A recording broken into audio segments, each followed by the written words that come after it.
Estoy seguro de que ya has escuchado la antigua broma del pastor que dijo, este trabajo sería grandioso si no fuera por la gente. De esta misma forma es en muchas áreas de la vida. La vida sería grandiosa si no fuera por las personas con las que tenemos que tratar.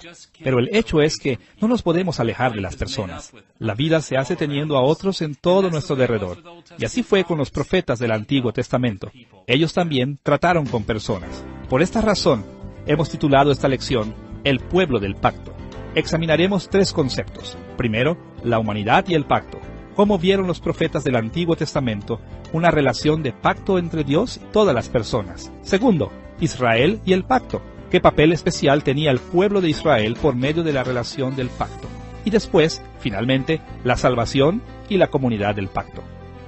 Veamos primero las formas en que los profetas entendieron a toda la humanidad en el pacto con Dios. Si hay algo que sabemos acerca de las personas, es que cada una es diferente de las otras. Venimos de diferentes culturas y tenemos personalidades diferentes. Pero sabemos que hay ciertas cosas que son comunes para toda la gente. Todos sentimos hambre. Todos necesitamos un amigo. Todos pagamos impuestos. Los profetas sabían que esto era verdad para las personas también. Ellos entendieron que las diferentes naciones de la tierra fueron tratadas de diferente manera por el Señor, porque Dios había escogido a Israel como su pueblo especial. Pero al mismo tiempo, los profetas sabían que Dios también había entrado en un pacto con todas las naciones de la tierra. Vamos a explorar estos pactos universales y cómo los profetas representaron estos pactos a las naciones de la tierra.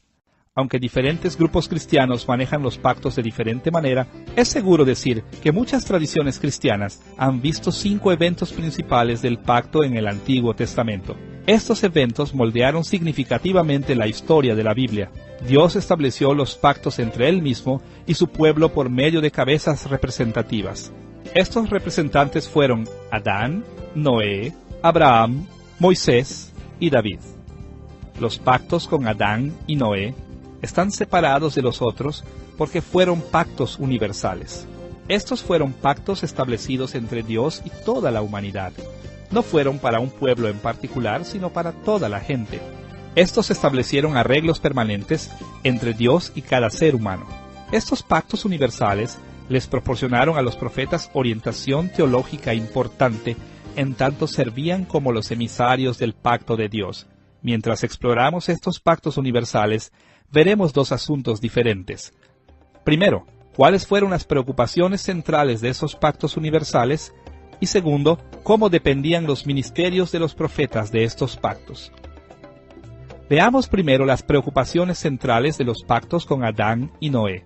El primer pacto en la Biblia es el pacto que Dios ha establecido con Adán. Ahora, este pacto es conocido tradicionalmente como el pacto de obras. En nuestros días, un buen número de teólogos piensan que no deberíamos llamar a este un pacto. El término pacto no es usado en Génesis 1 al 3, y también hubieron muchas obras más involucradas en este pacto hecho con Adán. Quizá es mejor simplemente hablar de esto como un arreglo que Dios hizo entre Él mismo y Adán. Pero en los días de Adán, Dios estableció ciertos pilares que permanecen a lo largo de toda la historia de la Biblia. Por lo menos 3 pilares se establecieron en los días de Adán que duraron a lo largo de toda la historia de la Biblia. Estos pilares eran responsabilidad humana, corrupción humana y redención humana. Primero, Dios ordenó la responsabilidad humana en los días de Adán. Dios creó la raza humana como su imagen en este mundo. Y cuando Dios habló primero de los seres humanos en Génesis capítulo 1, versículo 26, Él dijo estas palabras: «Hagamos al hombre a nuestra imagen y señoree». Todos los seres humanos son imagen de Dios y por lo tanto son responsables de representar su reino en este mundo. Los seres humanos tienen que vivir de manera que honren a Dios en cada parte de la tierra. En base a las Escrituras, los profetas entendieron que todas las personas de cada nación recibieron esta sagrada responsabilidad en los días de Adán. Más aún, el arreglo con Adán también estableció que todos los seres humanos han sufrido corrupción. Como lo ilustra toda la historia de la Biblia tan claramente, los eventos de Génesis capítulo 3 no fueron aislados de las vidas de Adán y Eva. Como el libro de Romanos en el capítulo 5 enseña, por el pecado de Adán toda la raza humana se ha vuelto pecadora y está ante el juicio de Dios. Los profetas no tenían que buscar muy lejos para ver que las naciones del mundo se habían apartado de su Creador y se habían apartado de sus responsabilidades como imagen de Dios. Lo que es más, el arreglo con Adán estableció una esperanza de redención para la humanidad. En Génesis capítulo 3, en el versículo 15, Dios maldijo a la maligna serpiente que tentó a Adán y a Eva. Allí Él prometió que un día la simiente de Eva heriría la cabeza de la serpiente. Los profetas del Antiguo Testamento entendieron que la victoria eventual sobre el mal y la muerte vendría a cada nación de la tierra. Estos pilares básicos de la responsabilidad humana, corrupción y redención, establecieron las estructuras de interacción divina y humana a lo largo de toda la historia. Se extendieron a toda la raza humana. Vamos a dirigirnos ahora a los asuntos principales del segundo pacto universal hecho entre Dios y Noé. Dicho simplemente, Dios llevó las estructuras del arreglo con Adán más allá, pero agregó el aspecto de la estabilidad para el universo físico. Después del diluvio, Dios puso su arco iris en las nubes para demostrar que Él no castigaría inmediatamente a los seres humanos cada vez que pecaran. En su lugar, Dios prometió un orden nuevo, en el que Él sería paciente con nuestros pecados, como lo declaró Dios en Génesis capítulo 8, versículo 22. Mientras la tierra permanezca, no cesarán la sementera y la siega, el frío y el calor, el verano y el invierno, y el día y la noche. ¿Por qué hizo Dios esta promesa de estabilidad natural? ¿Cuál era su interés central? Hay por lo menos dos razones principales para la estabilidad del universo dado en los días de Noé. En primer lugar, Dios estaba demostrando su paciencia con la raza humana. Este propósito se aclara en Génesis 8, versículo 21. Y dijo Jehová en su corazón: no volveré más a maldecir la tierra por causa del hombre, porque el intento del corazón del hombre es malo desde su juventud, ni volveré más a destruir todo ser viviente como he hecho. Este versículo nos dice que Dios reconoció la depravación total de los seres humanos y determinó ser paciente hacia nosotros al no destruir el mundo cada vez que pecáramos. Un segundo propósito para la estabilidad de la naturaleza en el pacto de Noé también es evidente. Dios nos ha dado un mundo ordenado para que podamos cumplir nuestro destino humano de servir como su imagen. Génesis capítulo 9, en el versículo 1, nos dice que, después del diluvio, Dios habló a Noé, el padre de todas las personas, y le dijo estas palabras: fructificad y multiplicaos y llenad la tierra. En vuestra mano son entregados. Basándonos en las palabras que habló primero a Adán en Génesis capítulo 1, Dios afirmó una vez más la responsabilidad de todas las naciones de servir como su imagen. Así que vemos que Dios prometió ser paciente y de proveer un mundo estable para la raza humana, de tal manera que todas las naciones de la tierra le sirvieran como su imagen. Los asuntos principales de los primeros pactos de la Biblia son muy similares. Con Adán, Dios ha establecido los pilares de la responsabilidad, corrupción y redención. Con Noé, Él continuó con estos principios juntamente con la paciencia divina y la reafirmación de nuestro destino humano como imágenes de Dios. Ahora tenemos que hacernos una segunda pregunta. ¿Cómo dependía el ministerio de los profetas del Antiguo Testamento de estos pactos universales? Tenemos que admitir que los profetas del Antiguo Testamento no mencionan explícitamente a Adán y a Eva con frecuencia. En su mayoría, la perspectiva teológica que se derivó de los pactos con Adán y Noé está implícitamente detrás de lo que dijeron los profetas del Antiguo Testamento. Quizá la manera más importante en la que los profetas dependieron de estos pactos aparece en la atención que le dieron a las naciones gentiles. Como los emisarios del pacto de Dios, los profetas del Antiguo Testamento enfocaron la mayoría de su atención en la nación de Israel. Pero también fueron emisarios a las naciones del mundo, como Dios le dijo a Jeremías, en Jeremías capítulo 1, versículo 5, «Te di por profeta a las naciones». Frecuentemente los profetas se dirigieron a las naciones extranjeras porque fueron emisarios de los pactos universales de Adán y Noé.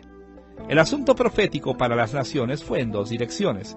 Primero, los profetas generalmente apuntaban que los pecados de las naciones amenazaban con que el juicio de Dios vendría contra ellos. Por ejemplo, el libro entero de Abdías se dedica a exponer los pecados de Edom y anunciar el juicio divino. Jonás reporta que el profeta ministró a la ciudad de Nínive. Nahum declaró el juicio de Dios en contra de Asiria. Grandes porciones de otros libros se enfocan en la ira de Yahweh en contra de las naciones que no fueran Israel. Muchos pasajes hacen claro que los profetas creyeron que todas las personas eran pecadoras y por lo tanto estaban sujetos al juicio de Dios. Aunque el tema del juicio era prominente al dirigirse los profetas a las naciones, debemos recordar también un segundo tema, el tema de la redención para las naciones. Los profetas frecuentemente hablaron de un tiempo futuro de grandes bendiciones para las naciones de la tierra. Desde ese punto de vista, el futuro mantenía una esperanza de redención para cada tribu y lengua. El plan de Dios no era que únicamente una nación fuera salvada del dominio del pecado y de la muerte. En su lugar, en cumplimiento del diseño original de Dios para la raza humana, Él siempre pretendió redimir personas de cada nación. Por esta razón, los profetas no solamente miraban hacia adelante hasta el día de gran bendición, cuando Israel sería redimido del exilio, sino que muchas personas de las naciones gentiles también participarían en esta gran redención. En Isaías capítulo 25, versículos 6 al 8, el profeta anunció que un día en el futuro, y Jehová de los ejércitos hará en este monte a todos los pueblos banquete de manjares suculentos, y destruirá en este monte la cubierta con que están cubiertos todos los pueblos, y el velo que envuelve a todas las naciones. En Jeremías capítulo 3, versículo 17, aparece un tema similar. Y todas las naciones vendrán a ella en el nombre de Jehová en Jerusalén, ni andarán más tras la dureza de su malvado corazón. Muchos profetas anunciaron que el día vendría cuando aún los gentiles se arrepentirían de su rebelión contra Dios. Ellos vendrían a Israel y encontrarán salvación del juicio divino. Como cristianos sabemos que esta promesa se cumple en la extensión del Evangelio de Cristo por todo el mundo. Él estaba cumpliendo las esperanzas positivas que tenían los profetas del Antiguo Testamento para todas las naciones de la tierra. Así vemos que en los días de Adán y Noé, Dios entró en unos pactos universales que se extendieron a toda la gente. Los profetas del Antiguo Testamento llamaron la atención a las severas violaciones de las naciones en contra de Dios, pero también anunciaron que un día Dios redimiría personas de cada tribu y nación de la tierra. Ya hemos visto que Dios hizo pactos con todas las personas en Adán y Noé, pero ahora vamos a dirigir nuestra atención a Israel como el pueblo especial del pacto de Dios. ¿Qué pactos hizo Dios con la nación de Israel? Frecuentemente mi familia celebra fiestas para los estudiantes del seminario, pero algunas veces la lista es tan larga que no llamamos a cada uno de ellos, sino que seleccionamos algunos estudiantes claves y ellos llaman a los otros. Pues en muchos aspectos, esto es lo que Dios hizo con Israel. Ellos fueron su pueblo clave, y Él llamó a Israel para sí mismo con pactos especiales, de tal manera que Israel pudiera ministrar o llamar a toda la gente hacia Dios. Recordemos que Dios hizo 3 pactos principales con Israel. Él hizo pactos con Abraham, Moisés y David. Cada uno de estos pactos prepararon a Israel en maneras especiales, no solamente para su propia salvación, sino para la salvación de todas las familias de la tierra. Veamos primero el pacto con Abraham. El pacto de Dios con Abraham fue especial porque fue el primero en identificar a Israel como una familia escogida para llevar la redención por gracia de Dios a todo el mundo. ¿Cómo van a hacer esto? Viviendo en pacto redentivo con Yahweh. Debemos ver primero los intereses centrales de este pacto con Abraham, y después estaremos listos para explorar las maneras en que los profetas del Antiguo Testamento dependieron de este pacto con Abraham. Podemos resumir el pacto abrahámico como uno en el que Dios escogió una nación especial. El establecimiento de Israel como el pueblo escogido de Dios involucró 2 bendiciones principales de Dios a esta nación. Dios prometió a Abraham muchos descendientes y una tierra especial. En Génesis capítulos 15 y 17, el pacto de Dios con Abraham mostró a Israel la manera de multiplicar muchos descendientes y de tomar posesión de un pedacito de la tierra. Esta multiplicación y posesión de una tierra especial tenía que ser el punto de partida para extender el reino de Dios por todo el mundo. De aquí en adelante, los descendientes y la tierra de Abraham tomaron el escenario central en la historia de la Biblia. Hemos visto que se le prometieron a Abraham muchos descendientes y una tierra especial. Y ahora debemos preguntar, ¿cómo confiaban los profetas del Antiguo Testamento en este pacto con Abraham? Una y otra vez los profetas del Antiguo Testamento se basaron en los principios del pacto entre Dios y Abraham. La importancia que tenía este pacto se asume a través de todos los profetas. Ellos hablaron frecuentemente de la promesa de la tierra y de la promesa de una multitud de descendientes. En Isaías capítulo 41, versículo 8, el profeta Isaías se refiere a la nación de Israel de esta manera: descendencia de Abraham, mi amigo. En el pensamiento de Isaías, la nación de Israel en sus días era la que tenía derecho a heredar el pacto con Abraham. De manera similar, Oseas alude al pacto con Abraham. En el capítulo 1, versículo 10, dice que, con todo, será el número de los hijos de Israel como la arena del mar, que no se puede medir ni contar. Las alusiones como estas demuestran que los profetas dependían grandemente del pacto con Abraham. Cuando hablaban acerca de que Dios les daría la tierra a su pueblo o que multiplicaría a sus descendientes, se referían al pacto que Dios hizo con Abraham. Abraham fue mencionado por nombre solamente 7 veces en los profetas del Antiguo Testamento, pero la teología del pacto de Abraham penetraba sus ministerios. El pacto de Abraham fue el primero con la nación de Israel, pero le siguió un segundo pacto, el pacto con Moisés. En nuestros días, el pacto de Moisés no siempre es visto positivamente, pero nada puede estar más alejado de la verdad. El pacto de Moisés juega un papel vital en la redención positiva de la raza humana. Una vez más, debemos echar un vistazo a los intereses centrales del pacto de Moisés y entonces considerar cómo dependieron los profetas del Antiguo Testamento de este pacto. El arreglo con Moisés se enfoca en la ley de Dios. La ley de Dios proporcionó regulaciones que gobernaban la vida de pacto en Israel. Este pacto aparece más explícitamente en Éxodo capítulos 19 al 24, donde el pacto fue iniciado con el libro del pacto y los 10 mandamientos. También aparece en las regulaciones de adoración del libro de Levítico. El libro de Deuteronomio registra la renovación del pacto de Israel cerca de la muerte de Moisés. Dicho simplemente, el pacto de Moisés se enfocó en las regulaciones de la vida del pacto, las leyes que dirigirían a la bendición y maldición de parte del gran soberano divino. ¿Cómo dependían los profetas del pacto con Moisés? Los profetas del Antiguo Testamento estaban profundamente endeudados con Moisés y su ley, ya que ésta proporcionó las normas principales por las que los profetas criticaron a la nación de Israel. Los profetas fiscalizaron según el pacto al recordarle a Israel de su responsabilidad de ser fiel a la ley de Moisés. Como veremos en la siguiente lección, aun las bendiciones y maldiciones específicas que anunciaron los profetas al pueblo de Dios, aún estas vinieron principalmente del pacto con Moisés. Cuando Isaías quería indicar que la gente había sido infiel al Señor, apelaba a la ley de Moisés como el estándar de autoridad. Como dijo en Isaías capítulo 5, versículo 24, «Ellos han rechazado la ley del Señor Todopoderoso». Este tipo de referencia a Moisés y a su ley aparece innumerables veces en los profetas, porque los profetas del Antiguo Testamento fueron emisarios de Dios para exigir cuentas a Israel por las maneras en las que habían violado el pacto con Moisés. El pacto final del Antiguo Testamento dado a Israel como nación fue el pacto con David. El pacto de Abraham se enfocó en los descendientes y en la tierra. Moisés le dio atención a las leyes para vivir en la tierra. Después de Moisés, Dios hizo un pacto especial con David, el rey de Israel. Una vez más, debemos ver los intereses principales de este pacto y después ver cómo los profetas dependieron de él. El pacto con David se enfocó en edificar al pueblo de Dios como un enorme imperio.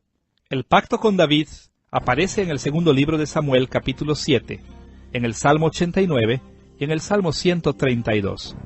Estos pasajes aclaran que un aspecto vital del pacto fue el establecimiento de la familia de David como la dinastía permanente sobre el pueblo de Dios. La familia de David ciertamente tuvo problemas y fracasos, pero Dios escogió a esta familia para ser la dinastía sobre su pueblo por siempre. Los descendientes de David establecerían un día un reino de salvación para todo el mundo. Sin necesidad de decirlo, este pacto ofrecía al pueblo de Dios un brillante futuro de victoria y dominio sobre la tierra. Y aún como cristianos de hoy, seguimos a Jesús como nuestro Rey, porque Él fue el gran hijo de David, cuyo reino nunca terminará. Ahora debemos hacernos otra pregunta. ¿Cómo dependían de este pacto con David? Los profetas del Antiguo Testamento frecuentemente se refirieron al pacto con David al ministrar a Israel. En lo que concernía a los profetas, Dios prometió que eventualmente el reino de David sería un reino magnífico a nivel mundial. Ellos creían esto con todas sus fuerzas y predijeron que pasaría algún día en el futuro.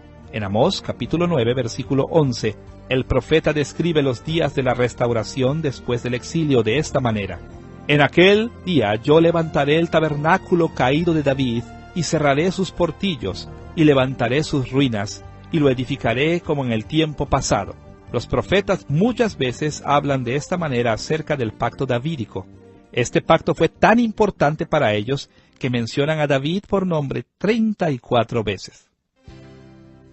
Seríamos negligentes si no mencionamos que los profetas del Antiguo Testamento también estaban conscientes de un pacto que todavía estaba en su futuro. Me refiero aquí al nuevo pacto con Dios hecho a través de Cristo. ¿Cuáles fueron los intereses principales de este nuevo pacto? El nuevo pacto puede caracterizarse por una palabra: cumplimiento. Todas las promesas dadas al pueblo de Dios en los pactos anteriores con Abraham, Moisés y David iban a realizarse en el período del nuevo pacto. El pueblo de Dios sería numeroso y heredaría la tierra entera. La ley de Moisés será escrita en el corazón y obedecida desde el corazón. El hijo de David reinará en el trono por siempre. ¿Cómo fueron influenciados los profetas por este nuevo pacto? Los profetas del Antiguo Testamento anhelaban el día de este gran pacto. Por ejemplo, Jeremías habló del nuevo pacto en Jeremías capítulo 31, versículo 31. He aquí que vienen días, dice Jehová, en los cuales haré nuevo pacto con la casa de Israel y con la casa de Judá. Jeremías predijo que en los días después del exilio de Israel, Dios renovaría su pacto de maneras dramáticas. El profeta Ezequiel habló de este pacto futuro también. En el capítulo 34, versículo 25, leemos estas palabras: y estableceré con ellos pacto de paz, y daré bendición a ellos. Los profetas ministraron como los emisarios de Dios en anticipación del gran final del pacto por venir. Como aprendemos de los profetas, los veremos anticipando este pacto del Nuevo Testamento una y otra vez.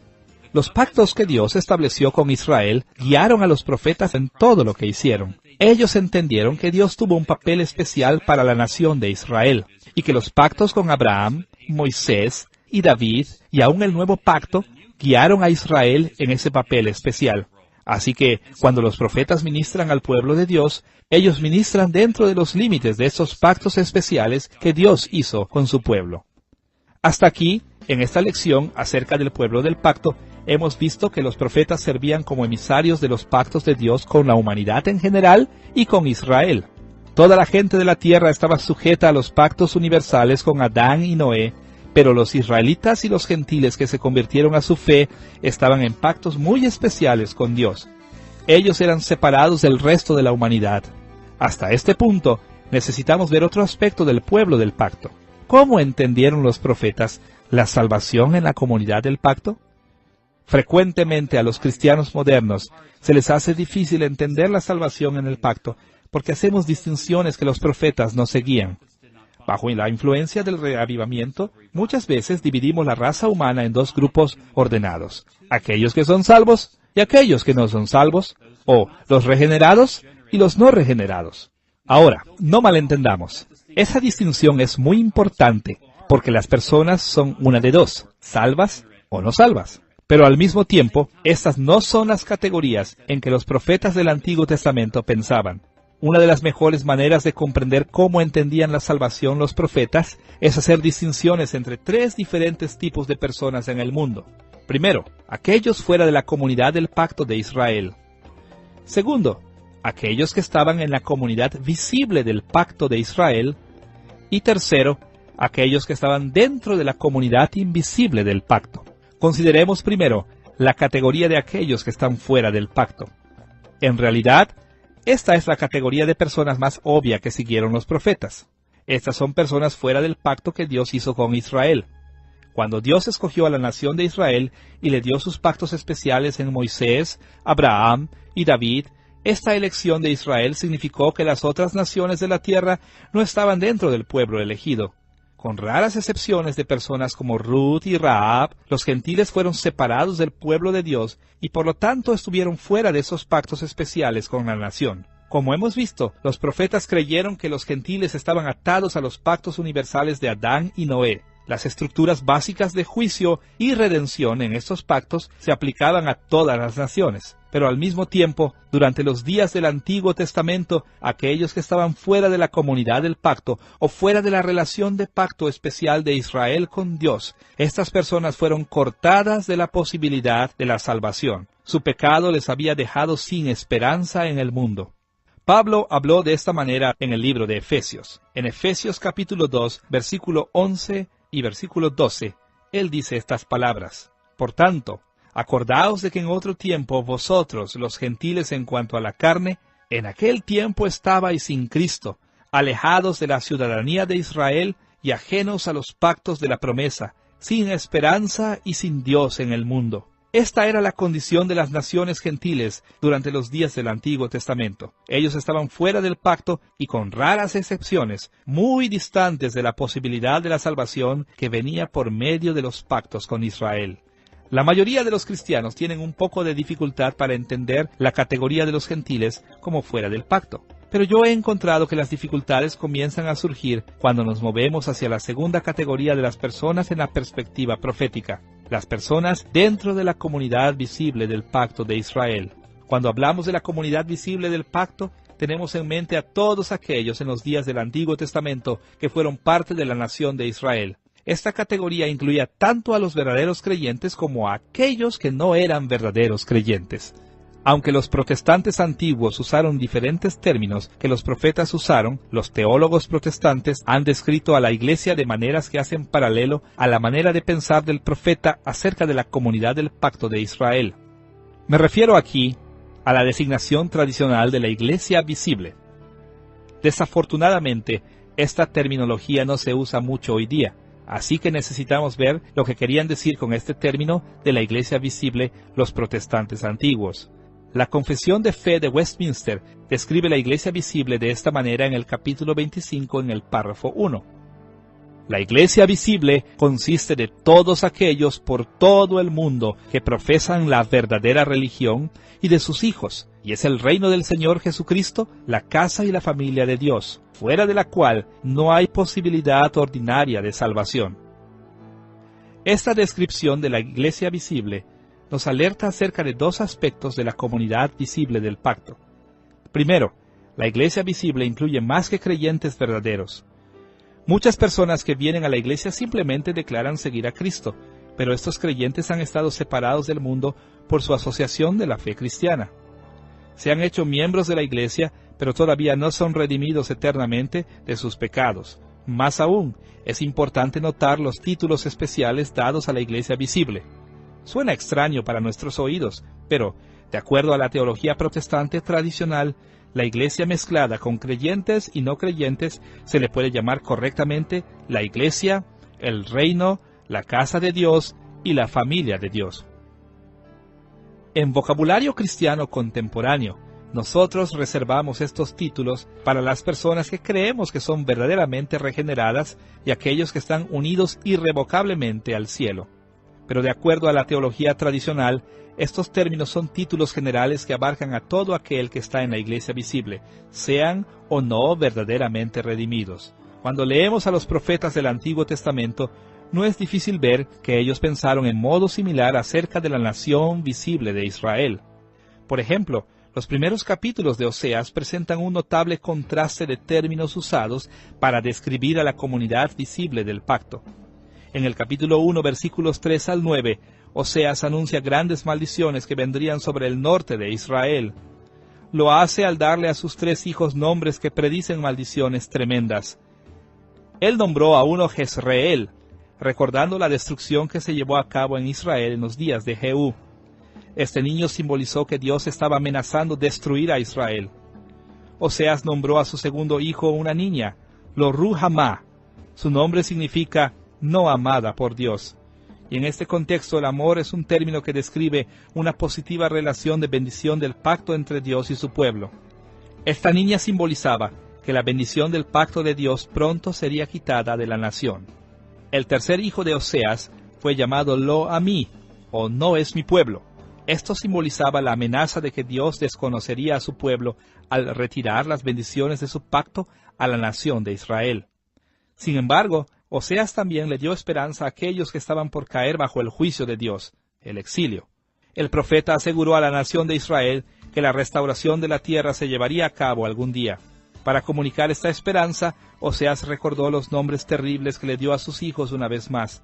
En el capítulo 1, versículo 10, él dice que Jezreel tomará su lugar una vez más, pero esta vez no quiere decir que Dios peleará en contra de su pueblo, sino que Dios peleará en contra de los enemigos de Israel.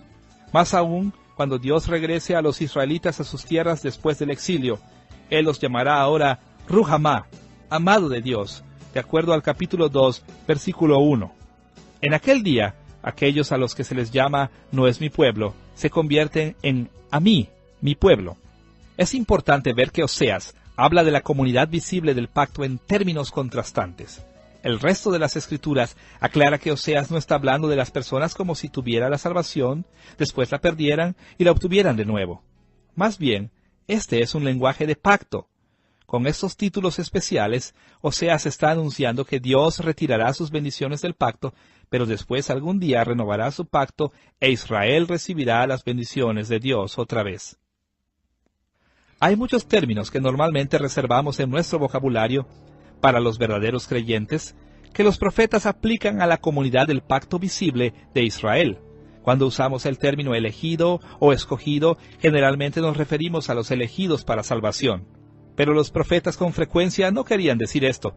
Más bien usaban el término elegido o escogido para describir a las personas que estaban en la comunidad visible del pacto, ya sea que fueran verdaderos creyentes o no. Por esta razón, en Isaías capítulo 14, en el versículo 1, leemos estas palabras: porque Jehová tendrá piedad de Jacob, y todavía escogerá a Israel. Note que Isaías dice que Israel será escogido una vez más. Tan fuerte como suena a nuestros oídos en el vocabulario de los profetas, las personas pueden ser escogidas por Dios, rechazadas y escogidas de nuevo. Esto es porque la elección de Dios en el vocabulario profético no es elección para salvación, sino elección para la bendición del pacto. Los elegidos son aquellos que están en la comunidad visible del pacto, y esa comunidad incluye tanto a creyentes como a no creyentes. Aún en el Nuevo Testamento, algunas veces el término elegido se usa de esta manera.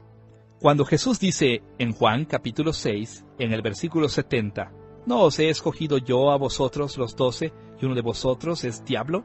Jesús habla del llamado de Judas y los otros apóstoles a una relación especial de bendición del pacto. Él no está hablando de salvación eterna. Ahora llegamos a la tercera categoría de personas con quienes trataron los profetas, la comunidad invisible del pacto. Una vez más, la teología tradicional protestante nos ayuda en esta área. Dentro de la iglesia visible hay un grupo selecto conocido como la iglesia invisible. En el lenguaje de la Confesión de Fe de Westminster, en el capítulo 25, en el párrafo 1, la iglesia invisible consiste de todo el número de los elegidos que han sido, son o serán conformados en uno, bajo Cristo, la cabeza, y de eso es la esposa, el cuerpo, la totalidad de Él que los llena todo en todo.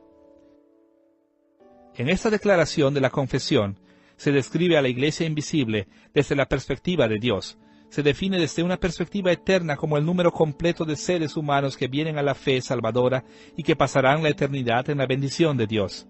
Desde esta descripción de la iglesia invisible, podemos ver por lo menos dos ideas básicas. Primero, la iglesia invisible está formada únicamente de creyentes verdaderos. Estos verdaderos creyentes están dentro de la iglesia visible, pero han ejercido la fe salvadora, y como resultado entran en la comunidad más pequeña de la iglesia invisible. Segundo, podemos ver que la iglesia invisible tiene un destino seguro de salvación. Debido a que estas personas han dado sus corazones al servicio de Cristo, su salvación estará segura hasta el fin. El apóstol Pablo apuntó a este tipo de distinción entre la comunidad visible e invisible del pacto aún dentro de la nación de Israel. En el capítulo 9 de Romanos, versículos 6 y 7, él dice estas palabras: porque no todos los que descienden de Israel son israelitas, ni por ser descendientes de Abraham son todos hijos. La idea de Pablo es esta: ser un hijo físico de Abraham le puede introducir a la nación de Israel, pero no es suficiente para traer la salvación. Un verdadero hijo de Abraham debe tener fe salvadora como Abraham. Por esta razón, podemos hablar de un Israel dentro de Israel, un pueblo invisible, redimido por Dios dentro de la comunidad visible del pueblo de Dios. Esta idea de la iglesia invisible es análoga al pensamiento de los profetas del Antiguo Testamento. Ellos veían a la nación de Israel y creían que había una comunidad invisible del pacto. Algunas personas dentro de la nación de Israel siempre eran fieles.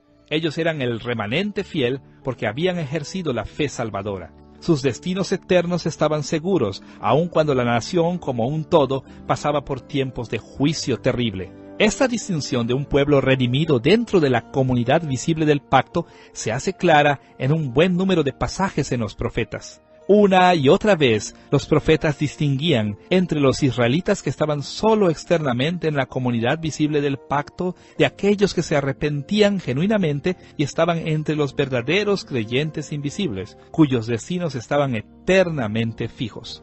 En Jeremías capítulo 4, en el versículo 4, leemos estas palabras que se dirigían a la nación visible de Judá. Circuncidaos a Jehová, y quitad el prepucio de vuestro corazón, varones de Judá y moradores de Jerusalén, no sea que mi ira salga como fuego. Cuando Jeremías ministró a la nación de Judá, todos los hombres de Israel habían sido circuncidados físicamente. Ellos y sus familias estaban en la comunidad visible del pacto. Sin embargo, Jeremías sabía que el corazón de la mayoría de la gente de Judá no estaba bien con Dios. Así que los exhortó a salvarse de la ira de Dios al circuncidar sus corazones por medio de la fe salvadora. El profeta Ezequiel también ilustra esta distinción muy claramente. En Ezequiel capítulo 18, versículo 31 dice esto: Echad de vosotros todas vuestras transgresiones con las que habéis pecado, y haceos un corazón nuevo y un espíritu nuevo. ¿Por qué moriréis, casa de Israel? Ezequiel habló a personas que eran hijos de Israel, pero esto no necesariamente quería decir que eran personas redimidas. Por esta razón, el profeta llama a un profundo y sincero arrepentimiento del corazón. Cada vez que leamos a los profetas del Antiguo Testamento, debemos recordar siempre el modo en que ellos entendían la salvación en relación con el pacto. Estar en el pacto no era lo mismo que ser redimido o ser salvo eternamente. Cuando los profetas del Antiguo Testamento categorizaron a las personas, ellos pensaron primero en los gentiles que estaban fuera de la nación visible de Israel. Estas personas estaban perdidas a menos que vinieran a Israel y encontraran la salvación en su Dios. Los profetas sabían que la nación visible de Israel era muy especial ante los ojos de Dios. Consistía en todos los hijos físicos de Israel y en cualquier gentil que se había asociado estrechamente con la religión de Israel. Esta comunidad visible del pacto tenía tanto creyentes verdaderos como no creyentes, pero aún así era una comunidad escogida para disfrutar las bendiciones y las responsabilidades de los pactos con Abraham, Moisés y David. Esta era la arena donde el pueblo encontraría la salvación. Más aún, una tercera categoría también dominó el pensamiento de los profetas. Los profetas sabían que, dentro de la nación de Israel, había una comunidad invisible. Esta era el remanente justo del pueblo de Dios, los fieles que creyeron verdaderamente. Y aunque pasarían tiempos difíciles y el remanente con frecuencia estaba lejos de ser perfecto, aún así ellos habían confiado en Yahweh como Abraham y habían sido justificados por su fe únicamente. Siempre que leamos a los profetas, debemos tener en mente estas distinciones: aquellos fuera del pacto, la nación visible del pacto y el pueblo invisible del pacto. Podemos evitar mucha confusión y podemos obtener tremendas perspectivas del mensaje de los profetas si nunca olvidamos estas tres distinciones. En esta lección hemos tocado varios temas relacionados con el modo en que los profetas entendieron al pueblo del pacto. Todo el pueblo estaba unido al Señor por medio de los pactos con Adán y Noé. Pero después, Israel tuvo una relación especial con Dios debido a los pactos con Abraham, Moisés y David, e incluso el nuevo pacto en Cristo. Y notamos también después que los profetas hicieron distinciones que nosotros no hacemos con frecuencia. Ellos pensaron en términos de tres tipos de personas en el mundo: aquellos que estaban fuera del pacto, aquellos que participaban del pacto y después aquellos que eran creyentes verdaderos dentro del pacto. En tanto recordemos estas distinciones y cómo entendían los profetas al pueblo de Dios, estaremos capacitados para entender y aplicar la palabra profética también a nuestros días.